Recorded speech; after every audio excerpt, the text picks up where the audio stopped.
నమస్కారం. మీకు పాదాలు ఒత్తమని ఎవరైనా అడుగుతున్నారా? మీరు దాన్ని అహంకారపూర్వకంగా తిరస్కరిస్తున్నారా? ఇది ఒకసారి గమనించండి.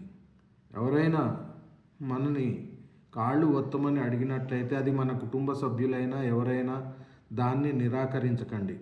దీనికి జ్యోతిష్య శాస్త్రంలో ఒక మంచి సిగ్నిఫికేషన్ ఉంది. అంటే ఎవరికైతే మనం కాళ్ళు ఒత్తుతామో ఆ ఒత్తినప్పుడు మన యొక్క అహంకారాన్ని వారి పాదాల దగ్గర మనం విడిచిపెడుతున్నాం. కాబట్టి మీ జాతక చక్రంలో శని భగవానుడు మంచి ఉచ్చస్థితికి రావడానికి ఈ యొక్క ప్రక్రియ ద్వారా అవకాశం ఉంది. అలాగే ఒక ఫకీరు మనస్తత్వంతో మనం ఎదుటివారికి సేవ చేసే గుణాన్ని అలవర్చుకుంటున్నాం. కాబట్టి కేతు భగవానుడు కూడా మన జాతక చక్రంలో మంచి పరిస్థితికి రావటం జరుగుతుంది.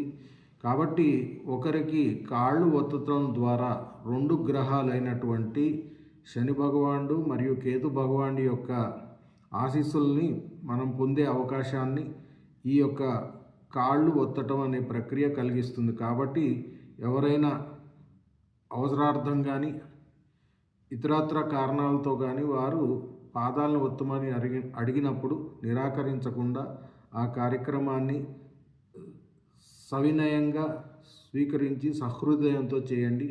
శని భగవానుడు కేతు భగవానుడి యొక్క ఆశీస్సులను పొందండి.